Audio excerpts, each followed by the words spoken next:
ضلع کرم میں امن و امان کی بحالی کے لیے جرگے میں دونوں فریقین میں شاہراہ کھولنے، بنکر مسماری اور اسلحہ جمع کرنے پر متفق ہوئے ہیں۔ پاکستان کے صوبے خیبر پختونخوا کے ضلع کرم میں فریقین کے بنکر مسمار کرنے کا سلسلہ جاری ہے۔ اب تک 30 سے زائد بنکر تباہ کیے جا چکے ہیں، جبکہ پچھلے کچھ ہفتوں میں سامان رسد کی 453 گاڑیاں کرم پہنچائی جا چکی ہیں۔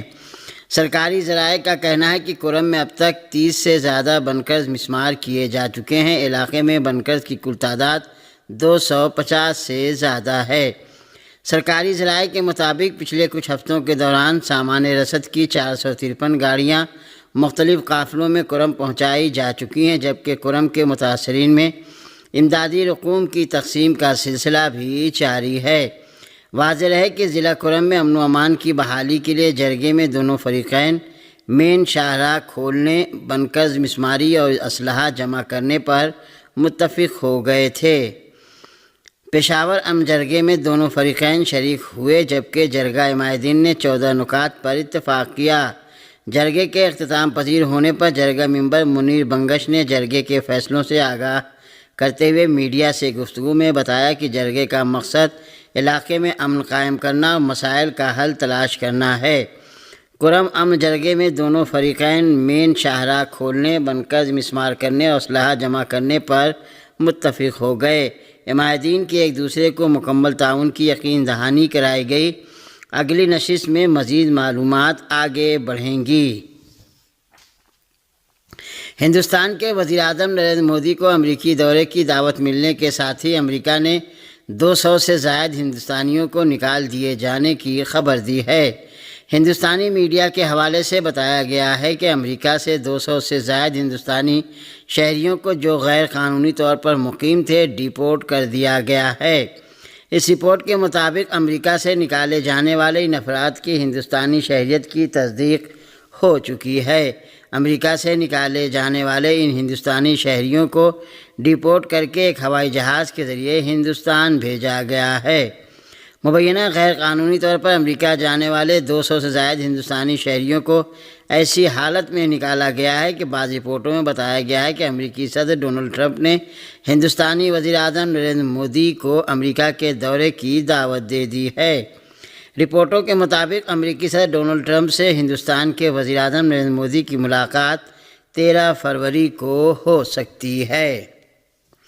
ہندوستان میں سپریم کورٹ نے مبینہ بنگلہ دیشی تارکین وطن کے حوالے سے مرکزی حکومت کے طرز عمل پر جواب طلب کر لیا ہے۔ نئی دہلی سے موصولہ رپورٹ کے مطابق ہندوستانی سپریم کورٹ نے مرکزی حکومت سے غیر قانونی بنگلہ دیشی تارکین وطن کو ان کے ملک واپس بھیجنے کے بجائے پورے ہندوستان میں طویل عرصے تک نظر بند رکھنے پر وضاحت طلب کر لی ہے۔ ہندوستانی سپریم کورٹ نے مرکزی حکومت سے سوال کیا ہے کہ غیر قانونی تارکین وطن ایکٹ کے تحت اپنی سزا پوری کرنے کے بعد مختلف اصلاحی گھروں میں اس وقت نظر بند ہیں۔ ہندوستان کے عدالت عظمیٰ نے 850 مبینہ غیر قانونی تارکین وطن کی غیر معینہ مدت تک حراست پر تشویش کا اظہار کیا ہے۔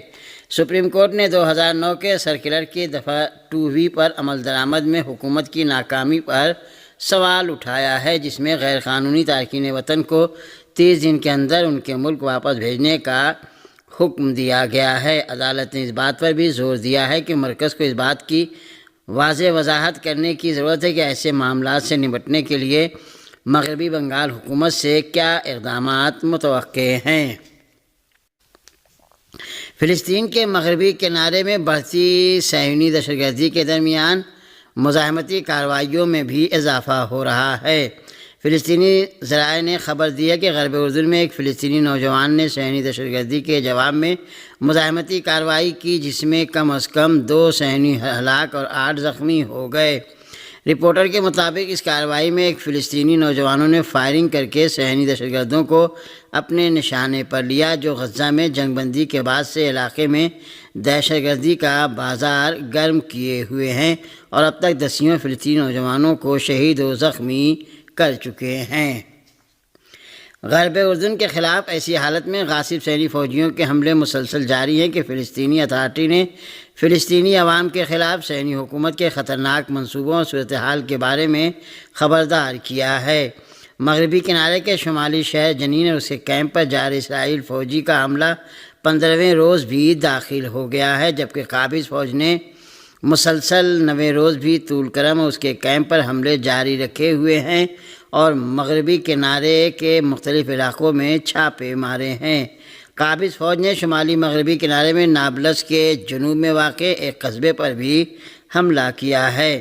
یہ ایسے میں ہے کہ جب فلسطینی اتھارٹی کے سربراہ کے ترجمان نبیل ابو ردینہ نے فلسطینیوں کو بے گھر کرنے اور ان کے نسلی صفائی کے منصوبے کے مطابق مغربی کنارے میں فلسطینی عوام پر حملوں کا دائرہ وسیع کرنے کے غاصب صہیونی حکومت کے اقدامات کے بارے میں خبردار کیا تھا۔ انہوں نے مزید کہا کہ مغربی کنارے میں غاصب صہیونی حکومت کی دشمنانہ پالیسیوں کے نتیجے میں اب تک 29 فلسطینی شہید ہو چکے ہیں اور سینکڑوں کو زخمی اور قیدی بنا لیا گیا ہے، جبکہ جارح فوج نے اپنے جارحانہ حملوں میں جنین اور طول کرم کیمپوں میں رہائشی علاقوں کو تباہ اور دسیوں افراد کو بے گھر کر دیا ہے۔ ابو ردینہ نے مطالبہ کیا ہے کہ قبل اس کے کہ دیر ہو جائے امریکہ فوری مداخلت کرے۔ انہوں نے خبردار کیا کہ قابضین کی کارروائیاں جاری رہنے سے حالات مزید بگڑ جائیں گے اور اس کی قیمت سب کو چکانا پڑے گی۔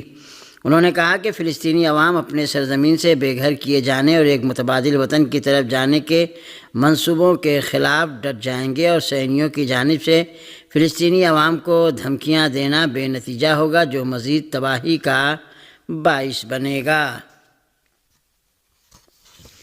اسرائیل کے سابق وزیر اعظم نے کہا ہے کہ بنیامین نیتن یاہو ایک بند گلی میں پہنچ گئے ہیں، اس لیے اس کے خلاف وسیع پیمانے پر سول نافرمانی کی تحریک شروع کرنے کی ضرورت ہے۔ اسرائیل کے سابق وزیر اعظم احیود باراک نے ہارٹز اخبار میں شائع ہونے والے ایک مقالے میں کہا ہے کہ نیتن یاہو کو مختلف قسم کے بڑے چیلنجز کا سامنا ہے۔ انہوں نے کہا کہ جنگ کے باوجود حماس کا غزہ کی پٹی پر کنٹرول ہے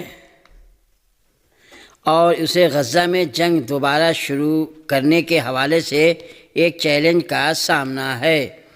انہوں نے مزید کہا کہ اسے بجٹ اور 7 اکتوبر کے واقعے میں ایک باضابطہ فیکٹ فائنڈنگ کمیٹی قائم کرنے جیسے چیلنجوں کا سامنا، اور یہ سب نیتن یاہو کی حکومت کی بقا کے لیے خطرہ ہیں، جو کہ ہمارے لیے اچھی بات ہے۔ شام پر حاکم تحریر شام کے عناصر نے 16 شہروں میں بے گناہ شہریوں کو گرفتار کرنا شروع کر دیا ہے۔ شام پر حاکم تحریر شام نے دمشق، طرطوس، لاذقیہ، القرداہ، حمص اور حما سمیت 16 شہروں میں وسیع پیمانے پر گرفتاریوں کا سلسلہ شروع کر دیا ہے۔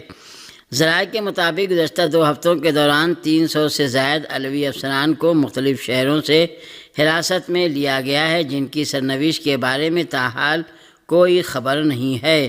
ذرائع کا کہنا ہے کہ حراست میں لیے گئے افراد کو خفیہ عقوبت خانوں میں منتقل کیے جانے کے دوران تشدد کا نشانہ بنایا گیا ہے۔ مقامی ذرائع کے مطابق گرفتار ہونے والے علوی افسران کسی عسکری کارروائی میں ملوث نہیں تھے، اس کے باوجود گزشتہ چند دنوں کے دوران بڑی تعداد میں ان قیدیوں کو موت کے گھاٹ اتار دیا گیا ہے۔ بڑے پیمانے پر ہونے والی گرفتاریوں اور ہلاکتوں کے بعد شام میں کشیدگی مزید بڑھنے کا خدشہ ہے۔